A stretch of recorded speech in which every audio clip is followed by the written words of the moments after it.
Worry is useless. Do you believe that worrying helps?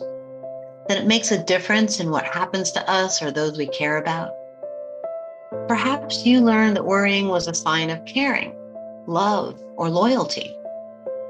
Maybe you learned that worrying is like praying. The more you do it, the better the odds of a good outcome.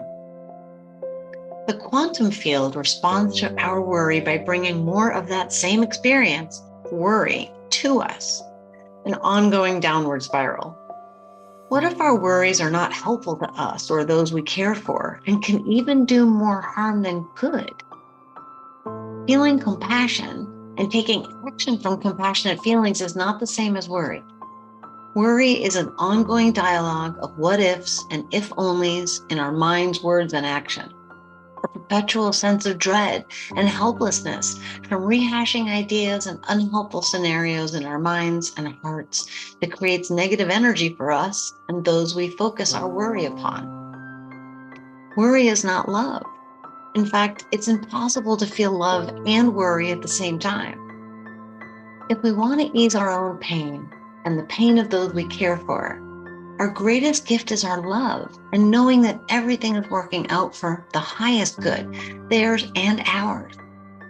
Imagining everything working out and flowing love to ourselves and others follows the quantum field to bring more of those experiences, feeling love and it all working out to us and those we care about. My greatest challenge of this was with a beloved dog I had named Rusty. I worried constantly as I watched her limp around the house and lose interest in what car came down the road. Thoughts about how to help her, if I was being a good or bad dog mom, and how much longer she'd be with us ran around in my mind daily. And the quantum field responded with more of the same experience as she became more and more listless. With a commitment to change the experience for both of us, I started to picture Rusty in my mind running around the house at full speed with a crazy grin on her face. She did this for years, and it always made me feel such a rush of joy and love watching her feel the same while she made the run down the hall and those tight turns around the dining room table. And the quantum field responded. Rusty started being joyful and interested in life again. And even though her body didn't move so well, new medication came into our lives that eased her pain with little side effects. And she got an additional and unexpected year with us.